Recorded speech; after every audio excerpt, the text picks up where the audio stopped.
இன்றைக்கு நாம பார்க்க போறது அரசியல் மௌனம். அதாவது மௌனம்ன்றதே ஒரு பதில் சொல்லப்படாத, அதற்கு 1000 அர்த்தங்கள் தரக்கூடிய விஷயங்கள் தான் மௌனம். அதுவும் அரசியல் மௌனம்ன்றது ரொம்ப ரொம்ப சக்தி வாய்ந்தது. திமுக கூட்டணியில காங்கிரஸ் என்ன கேட்கிறது? அதாவது வெளியில நமக்கு ஆட்சியில் அதிகாரத்தில் பங்கு, கூடுதல் ஒதுக்கீடு வேணும் அப்படின்றத பிரதான கோரிக்கைகளா வெளியே காட்டப்பட்டாலும், இரண்டு கட்சிகளுக்குள்ளும் ஏதோ ஒரு விதத்துல பேச்சுவார்த்தை, ஏதோ ஒரு இடத்துல ஒரு சிக்கல் தொடர்ந்து நீடிச்சுட்டே இருக்கு. அது என்னன்றதை இரண்டு கட்சிகளுமே வெளிப்படுத்தல. அதிமுக செய்து கொண்ட ஒப்பந்தம் என்ன? அவர்தான் முதலமைச்சர் வேட்பாளர்னு பாஜகவிலிருந்து எல்லாருமே சொல்றாங்க. ஆனா இது ஒரு கூட்டணி ஆட்சியா, கூட்டணி பங்கீடா, என்னவாக போகுது அப்படின்ற கொஸ்டினுக்கு யாருமே எதுவுமே பதில் சொல்லல. ஏன் இரண்டு பக்கமும் பேசுது? தேமுதிகவுடைய உண்மையான கோரிக்கை தான் என்ன? அப்படி அரசியல் களங்களில் அரசியல் கட்சிகள் திட்டமிட்டு கள்ள மௌனங்களை கடைபிடிச்சுட்டே வர்றாங்க. இந்த கள்ள மௌனம்ன்றது மக்கள் தங்களுடைய கற்பனை, இந்த மௌனங்களை மக்கள் தங்கள் கற்பனையாலேயும் தங்கள் அனுபவங்களாலையும் இந்த அரசியலை பேசி அதன் மூலமா அவங்க ஒரு முடிவு எடுக்கிறதுக்கும் தங்களுடைய எண்ணங்களை வெளியே சொல்றதுக்கும் இந்த மௌனம் ஒரு முக்கியமான விஷயமா இருக்கு. ஆனா அதை வெளியே சொல்லியிருக்க மாட்டாங்க மக்கள். இதுதான் என்னோட இந்த பிரச்சனைக்காகத்தான் நான் இதை வேண்டாம்னு சொல்றேன், இந்த பிரச்சனைக்காகத்தான் இவர்கள் வேணும்னு சொல்றேன் அப்படிங்கிற ஒரு முடிவை வெளியே சொல்லாம இருப்பாங்க. ஆனா மன ரீதியான ஒரு முடிவுகளை மக்கள் எடுத்து வச்சிருப்பாங்க. அப்படி மௌன புரட்சின்னு அதை சொல்லுவாங்க அரசியல் காலங்கள்ல. அது போல மக்களின் மௌனமும் மிக மிக சக்தி வாய்ந்தது. வணக்கம். இது அரசியல் சதுரங்கம் 2026 வெல்லப்போவது யாரு? அதாவது தமிழக அரசியலில் தினசரி நடக்கக்கூடிய அப்டேட்டுகள் நம்ம தொடர்ந்து இந்த நிகழ்ச்சியில பேசிட்டே வரலாம். ஒவ்வொரு அரசியல் கட்சிகளும் என்னென்ன மாதிரியான மூவ்மெண்ட்ஸ் எடுத்து வைக்கிறாங்க, அதுல அது அரசியல் களங்கள்ல எந்த மாதிரியான அதிர்வுகளை ஏற்படுத்தும் இனிமேல் அப்படின்றதையும் தொடர்ந்து அலசிக்கிட்டே வந்தோம். இன்றைக்கு நாம பார்க்க போறது அரசியல் மௌனம். அதாவது மௌனம்ன்றதே ஒரு பதில் சொல்லப்படாத, அதற்கு 1000 அர்த்தங்கள் தரக்கூடிய விஷயங்கள் தான் மௌனம். அதுவும் அரசியல் மௌனம்ன்றது ரொம்ப ரொம்ப சக்தி வாய்ந்தது. இந்த அரசியல் மௌனம் எப்படி உடைக்கணும்? இந்த அரசியல் மௌனத்தின் பின்னால் நடக்கக்கூடிய அரசியல் என்ன அப்படின்றதான் இன்னைக்கு நம்ம இந்த நிகழ்ச்சியில அலச போறோம்.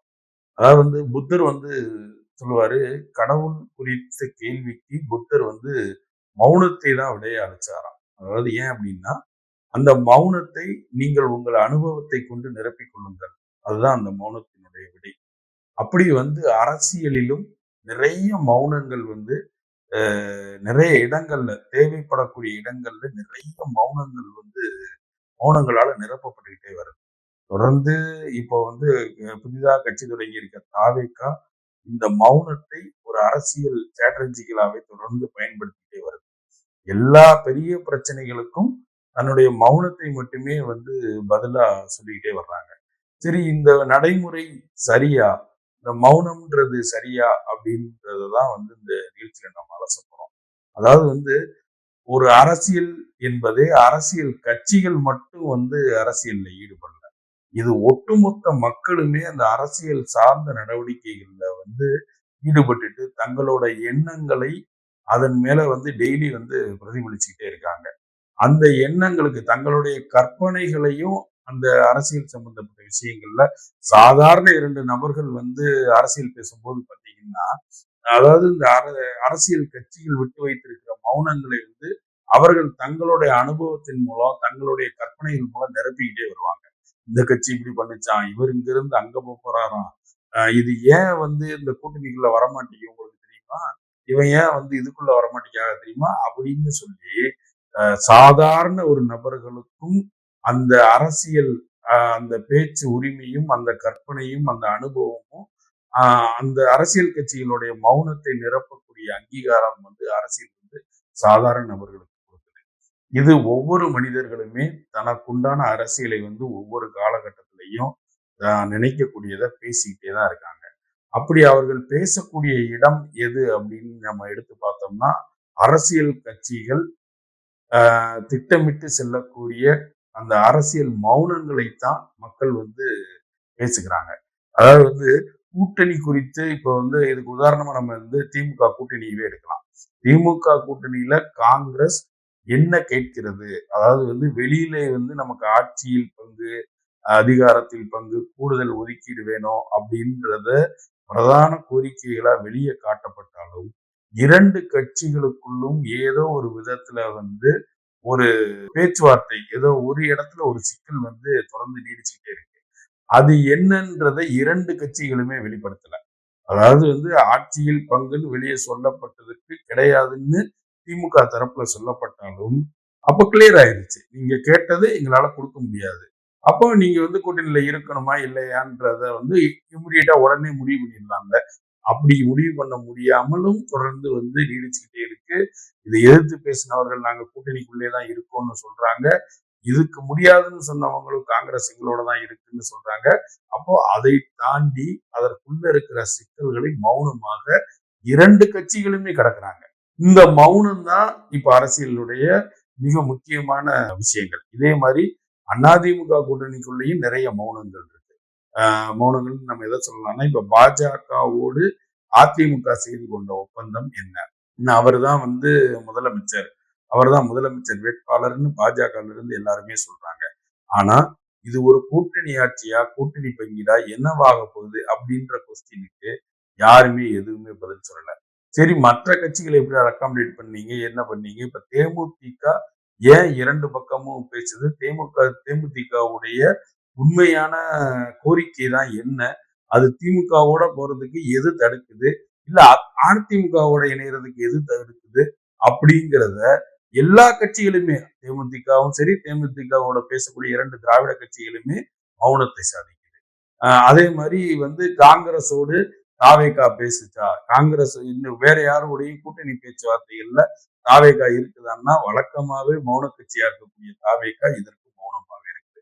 அப்படி அரசியல் களங்களில் அரசியல் கட்சிகள் வந்து திட்டமிட்டு கள்ள மௌனங்களை கடைபிடிச்சுக்கிட்டே வர்றாங்க. இந்த கள்ள மௌனம்ன்றது மக்கள் தங்களுடைய கற்பனை, இந்த மௌனங்களை வந்து மக்கள் தங்கள் கற்பனையாலேயும் தங்கள் அனுபவத்தினாலையும் இந்த அரசியலை பேசி அதன் மூலமா அவங்க வந்து ஒரு முடிவு எடுக்கிறதுக்கும் தங்களுடைய எண்ணங்களை வெளியே சொல்றதுக்கும் இந்த மௌனம் வந்து ஒரு முக்கியமான விஷயமா இருக்கு. சரி, அரசியல்ல இது மட்டும்தான் மௌனமா இருக்குதா அப்படின்னா, மக்கள் ஒரு பக்கம் வந்து ஒரு மௌன புரட்சியை வந்து நடத்துவாங்க ஒவ்வொரு முறையும். அதாவது வந்து நீங்கள் வந்து தேர்தலுக்காக கூட்டணி, இல்ல வெளியில இது போல பல விஷயங்களை வந்து உள்ளிருக்கிற உண்மைகளை தாண்டி நீங்க வேற வேற விஷயங்களை பார்வைக்கு எடுத்து வைத்தாலும், ஒரு அடிப்படையான ஒரு மௌனம் வந்து மக்கள் மத்தியில அதை வெளியவே சொல்ல மாட்டாங்க. அதாவது வந்து அடிப்படையான பல பிரச்சனைகள் இருந்தாலும், மக்கள் வந்து அந்த மௌனத்தில் தாங்க என்ன நினைக்கிறோம் அப்படின்றத வெளியவே சொல்லாம ஒரு விஷயம் உள்ள சுரண்டுகிட்டே இருக்கும். அது நிறைய அரசியல் கட்சிகள்ல வந்து அந்த பல்வேறு தேர்தல் நேரங்கள்ல அது காலி பண்ணியிருக்கு. அதை காவும் வாங்கியிருக்கு. அந்த மௌனம் என்ன? அந்த மக்களுடைய மௌன அரசியல் என்னன்றத புரிஞ்சுக்கிறதுக்கு அரசியல் கட்சிகள் ஒவ்வொரு முறையும் ரொம்ப மெனக்கிடுவாங்க. அது என்னவா இருக்கும் அந்த மௌன அரசியல்ன்றது கடைசி வரைக்கும் யாருக்குமே வந்து தேர்தல் ஒரு வாரத்துக்கு முன்பு கூட அது திடீர்னு வெளிப்படும். அந்த மௌன அரசியல் எப்படி உருவாகும்னா, இந்த அரசியல் கட்சிகள் பல்வேறு விஷயங்கள்ல காட்டக்கூடிய மௌனத்தை மக்கள் நிரப்பி நிரப்பி அவங்க ஒரு ஐடியாலஜிக்கு வருவாங்க. இதுதான். அப்ப நம்ம இதுக்கு இதுதான் கரெக்ட். இதுக்கு இதுதான் கரெக்ட்ன்னு சொல்லி அவர்களை அவர்களே முடிவெடுக்கக்கூடிய இடத்துக்கு வந்து அரசியல் கட்சிகள் தள்ளும். அப்படி தள்ளும் போது இயல்பாகவே ஒவ்வொருத்தருக்கும் தனித்தனியான சில அரசியல் முடிவுகள் மனரீதியா எடுப்பாங்க. அப்படி எடுக்கக்கூடிய அந்த முடிவுகள் வந்து நிறைய மெஜாரிட்டியா மாறும். அதாவது நானும் அதான்ப்பா நினைச்சேன். நீங்க என்ன நினைக்கிறீங்க? இவர் போனதை பத்தி எனக்கு அது பிடிக்கல. இது இப்படின்ற எண்ணங்கள் வந்து ஒருத்தருக்கு ஒருத்தர் பேசும்போது சிலரோட முடிவுகள் பெருவாரியான முடிவுகள் ஒரே முடிவா இருக்கும். ஆனா அதை வெளியே சொல்லியிருக்க மாட்டாங்க மக்கள். இதுதான் என்னோட இந்த பிரச்சனைக்காகத்தான் நான் இதை வந்து வேண்டாம்னு சொல்றேன். இந்த பிரச்சனைக்காகத்தான் இவர்கள் வேணும்னு சொல்றேன் அப்படிங்கிற ஒரு முடிவை வந்து வெளியே சொல்லாம இருப்பாங்க. ஆனா மன ரீதியான ஒரு முடிவுகளை மக்கள் எடுத்து வச்சிருப்பாங்க. அப்படி மௌன புரட்சின்னு அத சொல்லுவாங்க அரசியல் காலங்கள்ல. அதுபோல மக்களின் மௌனமும் மிக மிக சக்தி வாய்ந்தது. இப்ப நம்ம 2 பக்கத்தையும் பார்த்துட்டோம். அரசியல் கட்சிகளுடைய மௌனமும், மக்களுடைய மௌனங்களும் இந்த தேர்தலில் மிக முக்கியமான ஒரு முடிவை எடுக்கிறதுக்கு உண்டான விஷயமா இருக்கும். இப்போ எப்போதுமே வந்து பார்த்தீங்கன்னா, ஒரு வார்த்தையை கொண்டு ஒரு விஷயத்தை நிரப்பும்போது அது அதோட முடிஞ்சிடும். ஆனா மௌனம் மிக மிக அபாயமானது. அது மிகவும் சக்தி வாய்ந்தது. அது மக்களை இயக்கக்கூடிய மிக முக்கியமான ஆயுதம்னே நம்ம மௌனத்த சொல்லலாம்.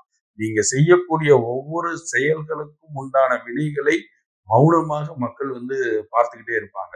அப்படி பார்த்தா அரசியலின் மௌனத்தை விட மக்களின் மௌனம் மிக மிக சக்தி வாய்ந்தது.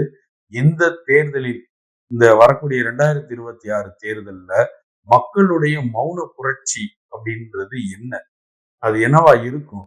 அப்படிங்கிறத அப்படிங்கிறத நம்ம அலசி ஆராய்ஞ்சு பார்த்தாலும் 2 பக்கத்திலும் அதற்குண்டான காலக்கெடுக்கள் இன்னும் இருக்கு. இன்னும் வந்து ஒரு வடிவத்திற்கு இந்த தேர்தலுடைய கூட்டணி கட்சிகள் எல்லாமே வந்து ஒரு வடிவத்துக்கே இன்னும் வரல. இது ஒரு வடிவத்திற்கு வந்து அத களத்தை நோக்கி போகும்போதுதான் இந்த ஆல்ரெடி வந்து ஒரு மௌன ரீதியான சில திட்டங்களை வந்து மக்கள் வந்து மன ரீதியா சில விஷயங்களுக்கு தயாராயிருப்பாங்க. அதற்கு தீனி போடுற மாதிரியான அடுத்தடுத்த அரசியல் நடவடிக்கைகள் தொடர்ந்து நடக்கும்போது இந்த மௌன புரட்சிக்கான அடிப்படை கட்டமைப்புகள் கொஞ்சம் கொஞ்சமா உருவாக ஆரம்பிக்கும். அவங்களும் இந்த தேர்தலில் மக்கள் சாதிக்கக்கூடிய அந்த மௌன புரட்சி என்னன்றத வரக்கூடிய அரசியல் அப்டேட்டுகளை வைத்து மேற்கொண்டு அலசுவோம். இது போல தொடர்ந்து நிகழ்ச்சிகளை நம்மளோட இதுல வந்து அரசியல் குறித்த பல்வேறு விஷயங்களை ஆராய்ஞ்சுக்கிட்டு வர்றோம். இன்னும் நாளை மற்றொரு முக்கியமான அரசியல் நிகழ்வோடு உங்களை சந்திக்கிறேன். நன்றி, வணக்கம்.